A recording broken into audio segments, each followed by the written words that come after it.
semacam itu? Tidak ada, Tidak, Pak. Pak. Tidak, Pak. Sudah siap belajar untuk hari ini? Sudah, Pak.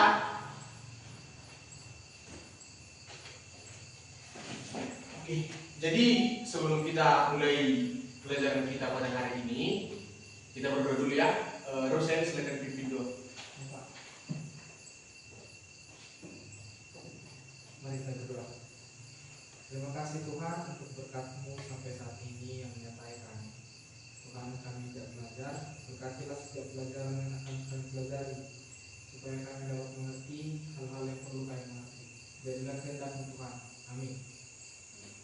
Terima kasih ya Rosen. Oke, sebelum kita mulai dan masuk ke pelajaran kita pada hari ini, bisa Bapak bertanya kan?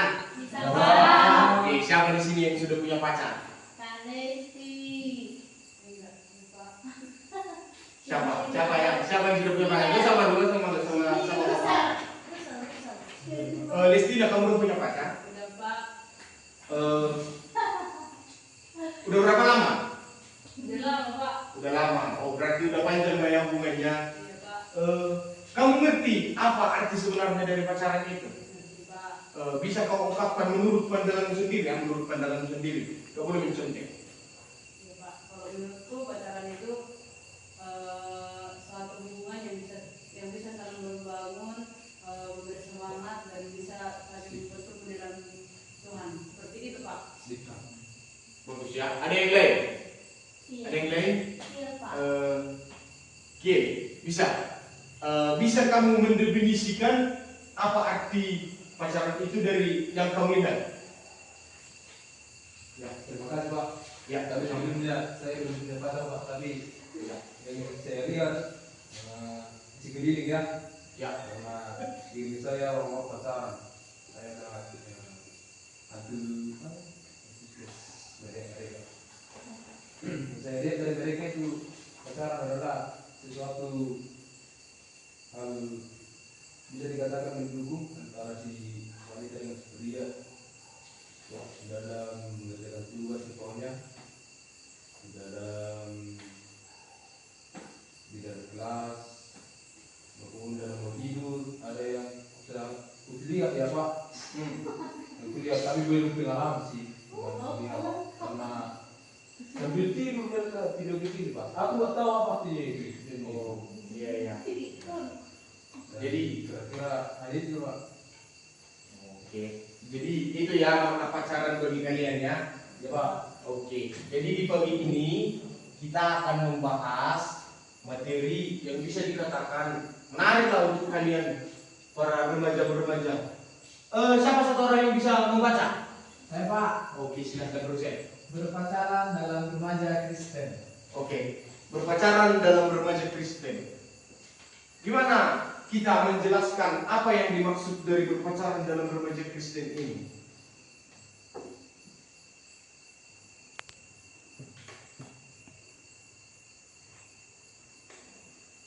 Yang pertama yang harus kita pikirkan terlebih dahulu adalah apa itu pacaran? Ada yang mengatakan bisa untuk jadi sebuah dorongan dalam mengerjakan tugas, dalam hubungan mendekatkan diri kepada Tuhan, dan lain-lain hal positifnya.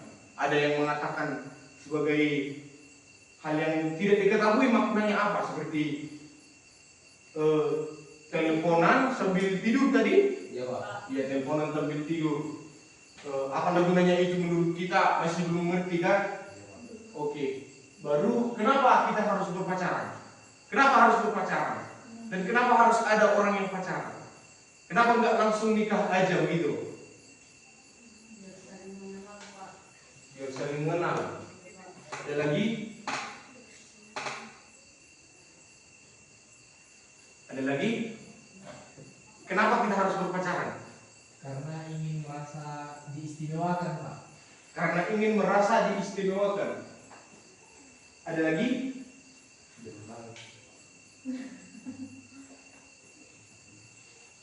Ada lagi yang bisa mendefinisikan kenapa kita harus berpacaran? Oke, saling melengkapi, bagus. Baru yang berikutnya, apa gunanya pacaran dalam remaja Kristen? Kita kan sebagai remaja, seperti kalian-kalian ini yang pada masa-masa SMA, masih bisa dikatakan sibuk dengan kegiatan di SMA. Banyak kalian kan yang mengikuti kegiatan seperti pramuka, marching band, dan banyak lagi kan? Jadi apa gunanya pacaran ini? Apakah pacaran ini masih mengurangi waktu kita atau menghambat kita dalam mengerjakan sesuatu? Dan yang paling inti, apakah kalian berpikir bahwa pacaran itu adalah hal yang negatif? Ada siapa di sini yang berpikiran negatif tentang pacaran? Ada? Oke. Apa sih sebenarnya pacaran itu? Yang Bapak baca dari KBBI, pacaran ini merujuk pada hubungan cinta atau kasih antara dua orang, biasanya sebelum pernikahan. Dalam konteks umum, istilah ini sering digunakan untuk menggambarkan masa pendekatan atau penjajakan antara dua orang yang saling tertarik secara emosional atau romantis. Jadi, menurut KBBI, pacaran ini bukan hanya berteman biasa seperti itu. Pacaran yang dimaksudkan oleh KBBI ini adalah hubungan yang lebih spesial, yaitu hubungan persiapan untuk pernikahan. Jadi menurut KBBI ini, berpacaran ini tidak hanya merupakan sebuah hal-hal kesenangan semata, tapi ini adalah persiapan. Dan sudah banyak Bapak tanya tentang berpacaran ini, apalagi orang tua. Menurut banyak orang, ada yang setuju bahwa pacaran itu adalah hal negatif yang bisa membuat hal yang tidak diinginkan terjadi. Ada juga yang menganggap itu sebuah hal yang positif karena bisa membuat pasangan lebih semangat dalam menjalani hari-hari karena saling ada support dari pasangan. Bagi yang berpacaran tadi, kalian saling support kan? Iya, Pak. Jadi pada pelajaran kita kali ini kan kita belajar agama Kristen nih. Jadi kita tidak terlepas dari Alkitab. Bagaimana kalau menurut Alkitab? Apa sih yang dimaksud dengan berpacaran itu? Dalam Alkitab, berpacaran ini sebenarnya tidak ada kata berpacaran dalam Alkitab. Siapa yang sudah membaca Alkitab dari awal sampai akhir, dari Kejadian sampai Wahyu? Siapa yang belum pernah? Belum pernah ada ya? Oke, nanti itu juga akhirnya ya. Jadi Bapak udah pernah baca Alkitab dari Kejadian sampai Wahyu, tidak ada kata pacaran. Tidak ada kata pacaran. Tapi pacaran tidak dijelaskan secara eksplisit dalam Alkitab karena istilah pacaran atau dating adalah konsep modern. Jadi kata pacaran itu bukan dituliskan di Alkitab karena itu merupakan sebuah istilah modern, istilah zaman sekarang yang dimana ada prinsip Alkitabiah yang menjadi dasar dalam menilai dan menjalani hubungan berpacaran. Jadi Alkitab ini tidak menjelaskan secara belak-belakan, tidak menjelaskan secara langsung apa itu berpacaran. Tetapi Alkitab memiliki ayat-ayat yang mendukung tentang berpacaran ini. Bagaimana Alkitab bisa mendukung tentang berpacaran? Kita lihat sama-sama ya. Oke, menurut Alkitab, pacaran adalah masa persiapan menuju pernikahan. Pacaran bukan hanya bersenang-senang atau coba-coba, tetapi merupakan masa penjajakan yang serius untuk mengenal karakter pasangan dengan tujuan akhir yaitu pernikahan. Siapa tadi yang mengatakan berpacaran itu adalah untuk saling lebih mengenal? Oh iya, ini tadi ya. Oke, yang dimaksud masa pengenalan ini bukan hanya masa perkenalan sekilas. Kalau perkenalan sekilas, saya dan Rusen juga saling berkenalan, saya dan Yunita juga saling berkenalan. Kita semua sudah saling berkenalan kan? Ya. Tapi perkenalan yang dimaksud adalah pendekatan yang lebih mendalam di arah mana? Yaitu di arah emosi, di arah perasaan, di arah bagaimana responnya, dan semua yang belum diketahui oleh orang lain harus lebih kita dalami kepada pasangan kita atau pacar kita, begitu. Berpacaran dalam Alkitab ini didasarkan pada komitmen, kedewasaan, dan tanggung jawab. Kalau berbicara tentang komitmen, apa yang ada di pikiran kalian? Apa itu komitmen? Sebuah janji, sebuah perjanjian. Oke, perjanjian. Ada lagi? Kesetiaan. Kesetiaan. Ada lagi?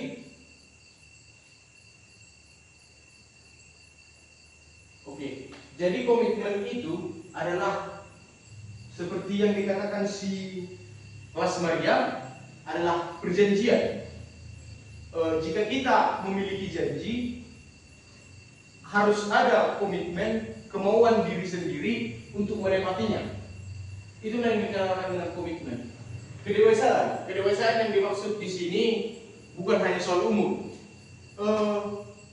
Siapa di sini sudah dewasa dari segi umur? Sudah semua kan?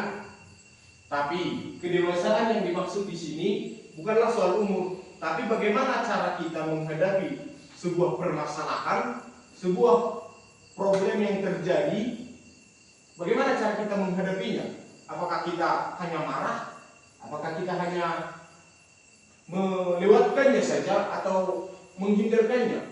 Itu adalah kedewasaan dalam menghadapi. Dan tanggung jawab. Tanggung jawab yang dimaksud di sini seperti apa? Siapa yang tahu?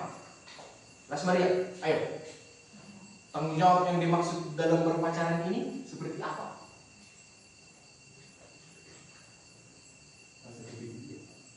Ya, Kian, coba. Masa saling peduli, Pak. Saling peduli. Apa lagi? Apa? Saling menjaga. Saling menjaga. Ya, bagaimana tanggung jawabnya untuk saling menjaga perasaan. Saling menjaga perasaan. Oke.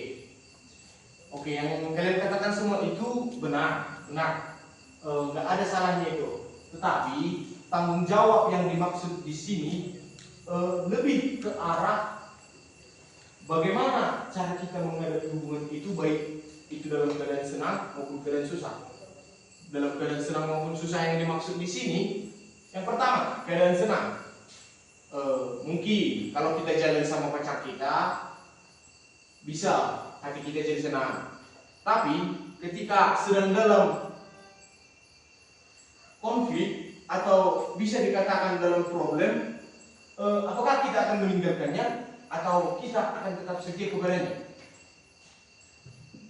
Banyak dari kita yang mungkin bukan dari kita ya, bukan dari kita, tapi banyak orang luar sana yang lebih meninggalkan pasangannya karena adanya sebuah problem. Itu bukan merupakan sebuah titik kedewasaan dari hal berpacaran. Oke, siapa yang di sini yang bawa Alkitabnya? Apa? Oke, silakan Rona, buka dulu Alkitabmu dari Amsal 18 ayat 22. Siapa mendapat istri mendapat sesuatu yang baik dan ia dikenang Tuhan. Oke, di situ dikatakan seperti itu ya. Siapa mendapat istri mendapat sesuatu yang baik dan dia dikenal Tuhan. Jadi ayat ini bisa dibilang mendukung hal dalam berpacaran, tetapi ayat ini lebih condong kepada pasangan yang sudah Menikah. serius, sudah menikah ya. Jadi ayat ini bisa menjadi pendukung, tetapi lebih dicondongkan ke ayat yang sudah menikah. Oke, yang kedua, menurut Alkitab, berpacaran harus dilandasi kasih yang benar, yang bukan sekedar cinta emosional atau ketertarikan fisik, tetapi kasih yang sabar, murni, dan tidak egois.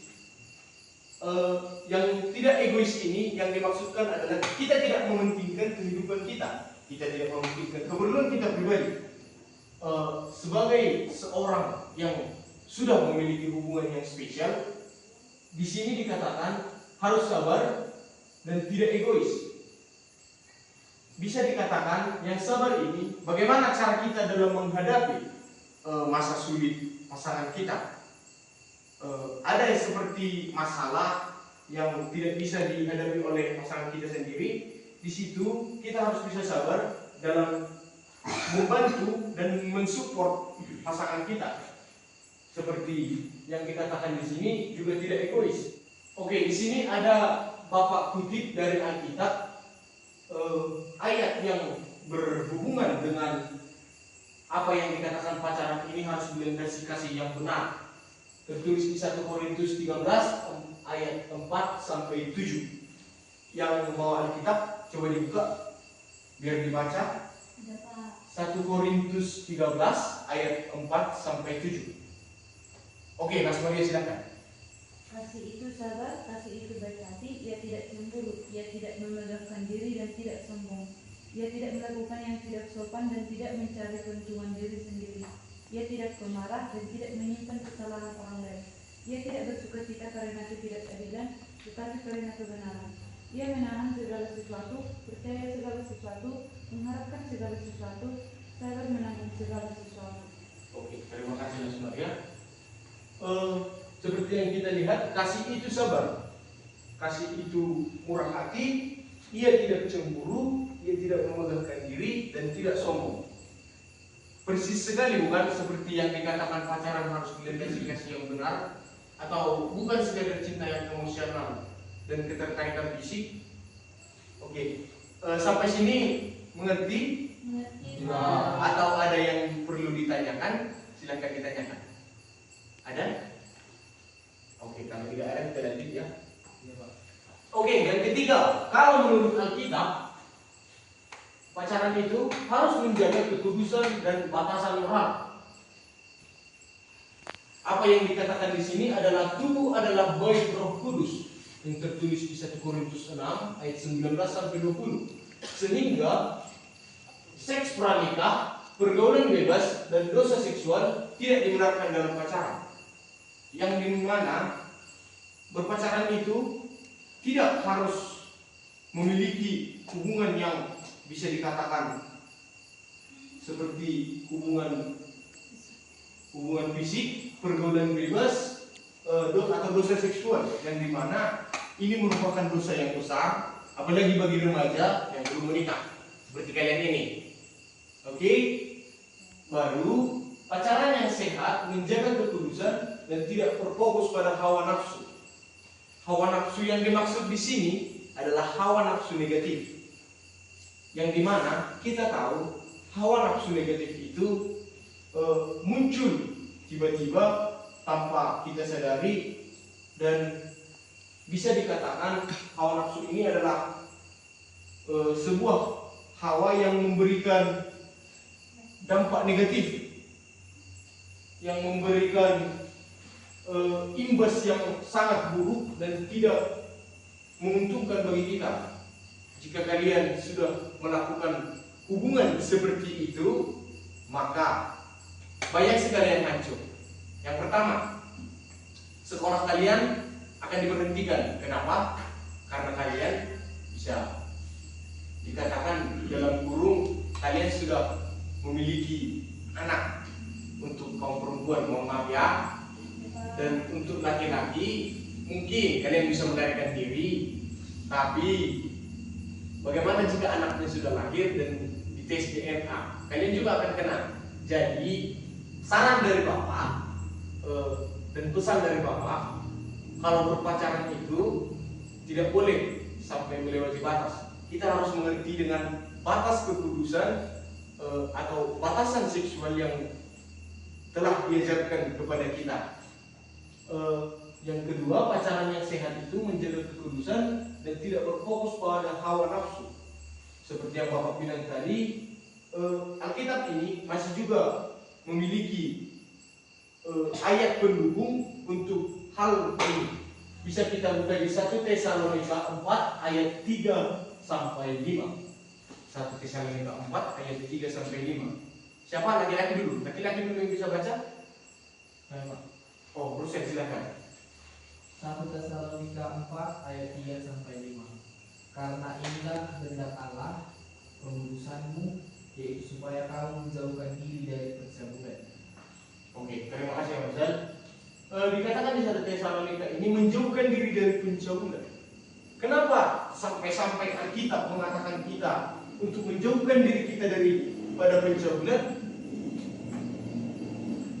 Ada yang tahu? Ada yang tahu?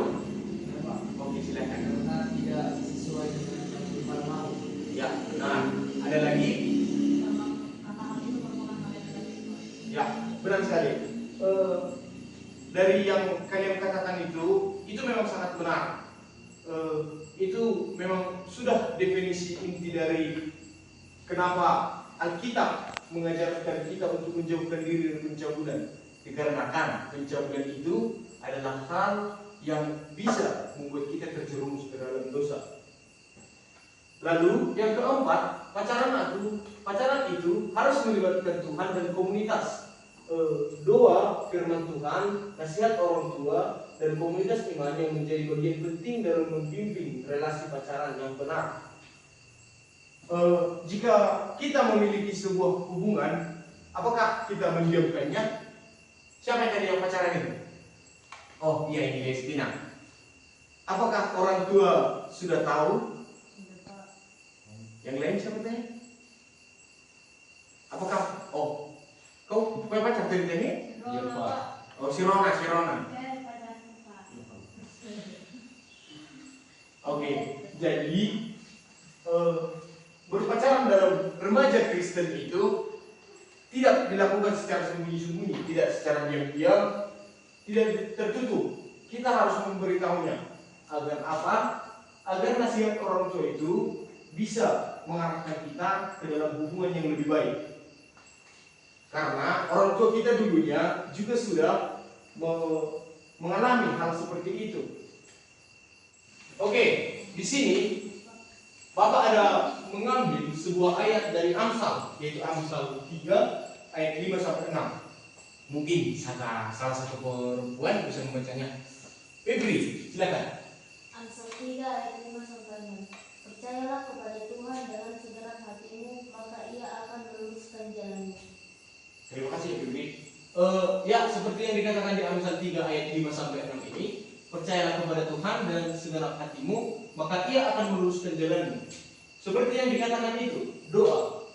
Jika kita berdoa kepada pasangan kita, kepada pacar kita terlebih, jika kita mendoakannya agar dibimbing dalam hubungan ini, agar lebih baik, agar senantiasa berada di dalam jalan Tuhan, maka seperti yang dikatakan di Amsal 3 ayat 5 sampai 6 ini, percaya kepada Tuhan dengan segenap hatimu, maka Ia akan meluruskan jalanmu.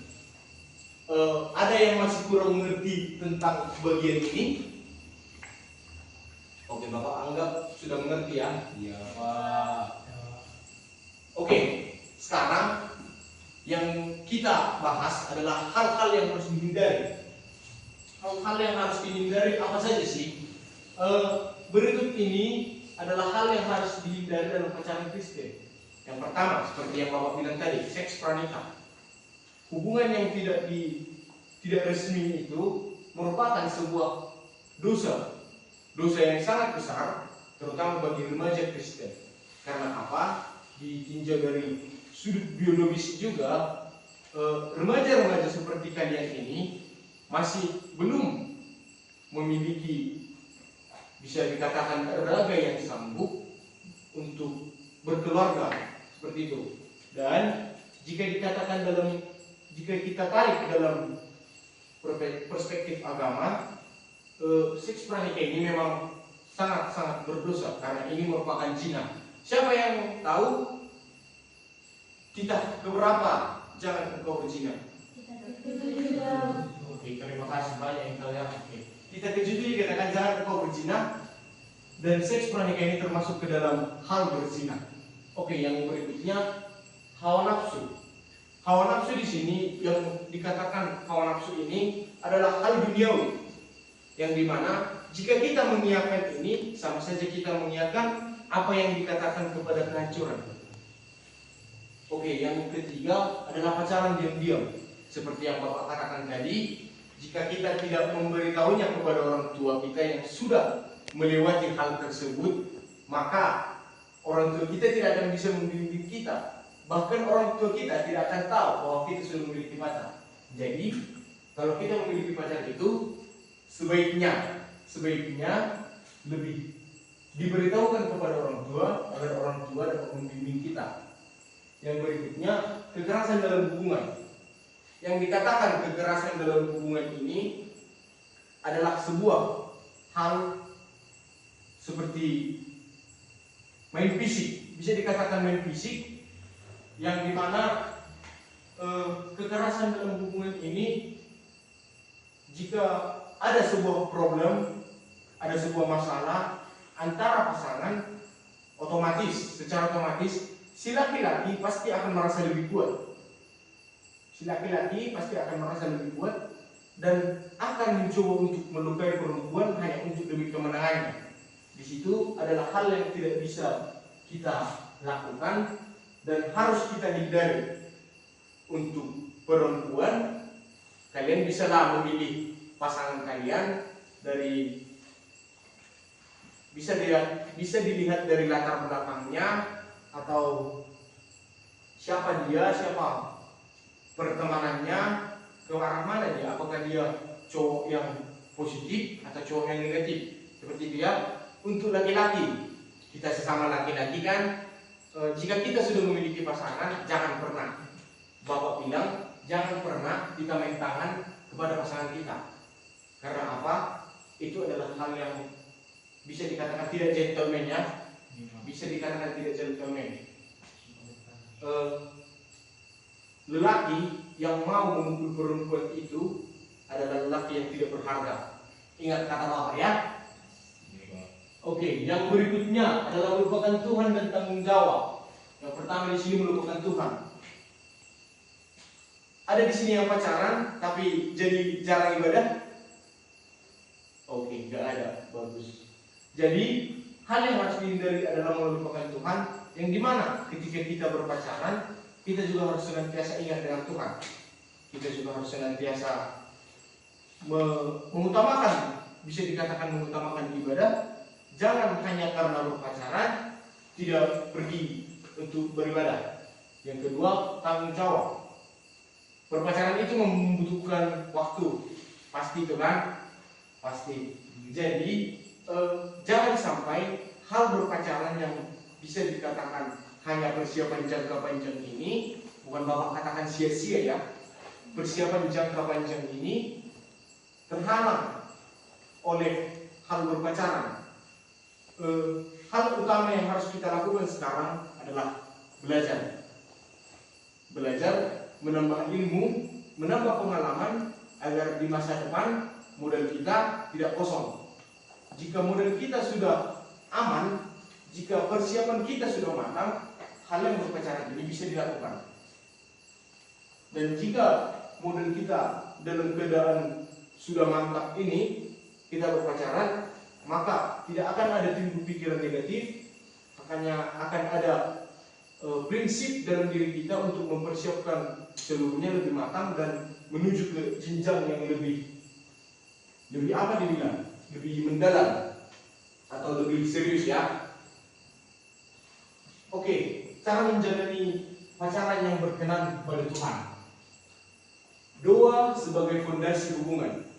Yang dikatakan doa sebagai fondasi hubungan ini adalah jika kita memiliki pasangan, jika kita berpacaran, maka kita jadikanlah doa ini sebagai titik awal dari pacaran kita. Kita serahkan semuanya melalui doa. Kita doakan dia, kita doakan kita sendiri, kita doakan hubungan kita agar selalu berjalan lancar dan selalu positif dan tidak ke arah negatif dan selalu berjalan di jalan kebenaran Tuhan. Yang kedua, menetapkan batasan fisik dan emosional yang sehat. Yang seperti yang Bapak katakan tadi, batasan fisik yang dimaksud adalah main fisik, main tangan.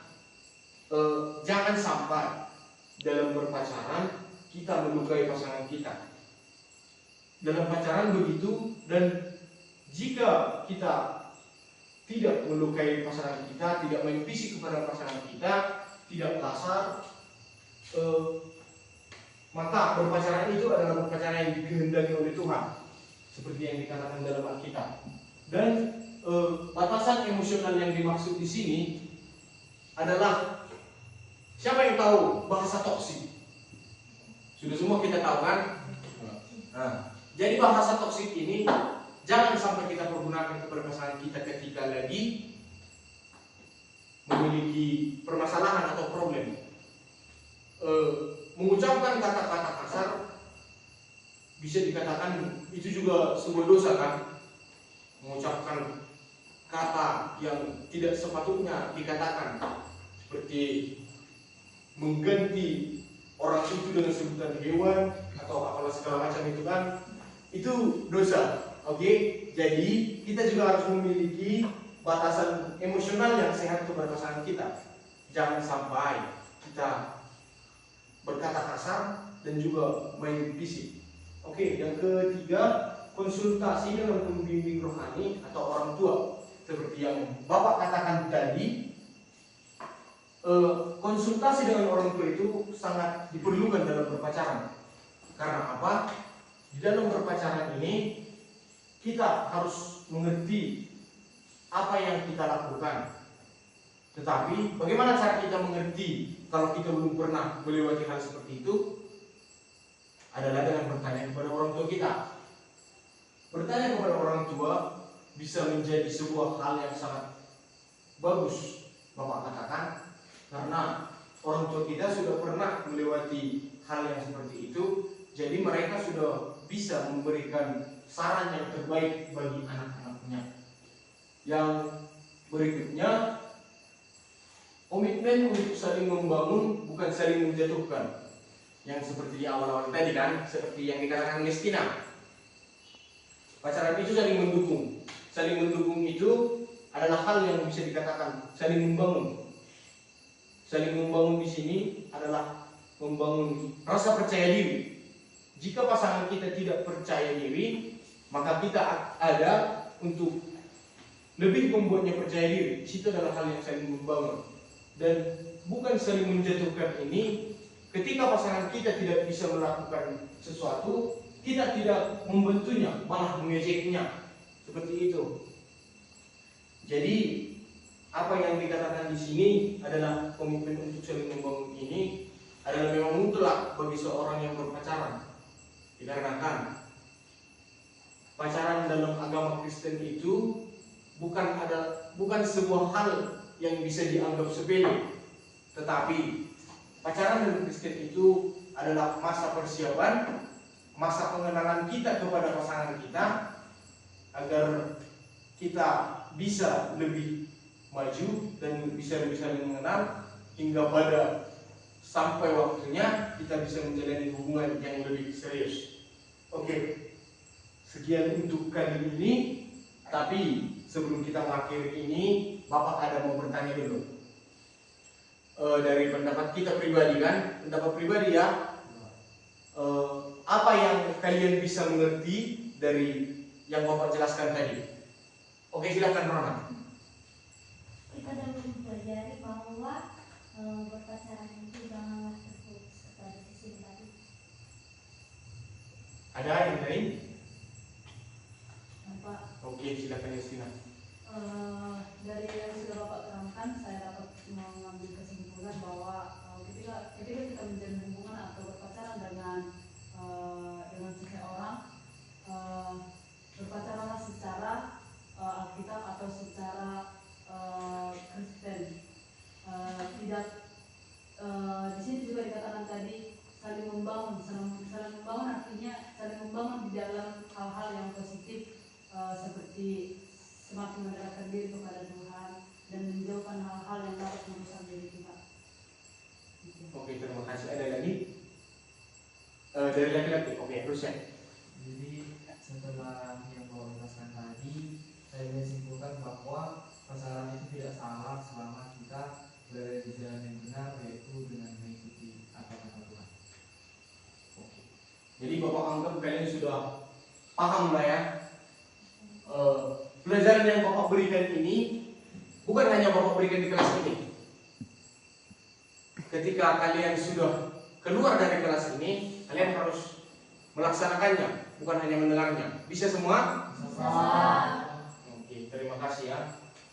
Jadi di sini sebagai penutup ada sebuah quote dari Alkitab yang dimana ingatlah, seperti dikatakan di sini, ingatlah pacaran ini bukan hanya sebuah soal status, tapi soal kesetiaan kepada Tuhan dan diri sendiri.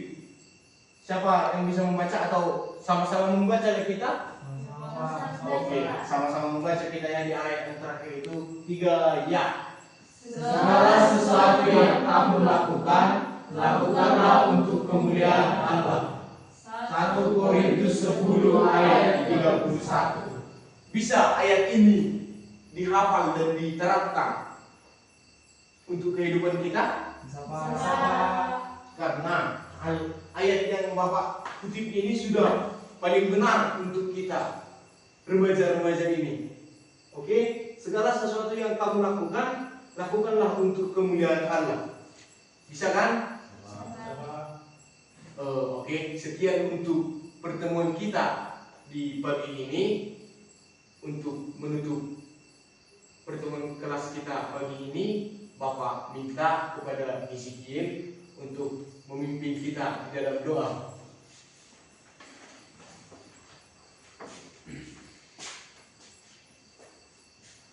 Kita mengakhiri pertemuan kita pada hari ini. Kita berdoa. Kepada kami Tuhan, mengucapkan syukur kami kepada Engkau karena Engkau masih memberkati kami pada pagi hari ini. Kami telah selesai mendengarkan materi dan penjelasan dari Bapak yang mengajarkan. Ya Tuhan, berkatilah kami seluruhnya dari tempat ini. Walaupun kami berpacaran ya Tuhan, karena Engkau yang memimpin kami, kami tidak terjerumus kepada hal-hal yang tidak kami inginkan dan yang tidak berkenan dengan kami. Ya Tuhan, setiap aktivitas kami yang akan kami lakukan ke depannya, kami tidak akan berada dalam pengasaran-Mu, Engkau yang berkati kami. Ya Tuhan, kami adalah orang berdosa, harus kami yang kami naik dalam kekak-Mu. Terpujilah nama-Mu ya Tuhan, hari ini kami sampai selama-lamanya. Amin. Selamat pagi semuanya.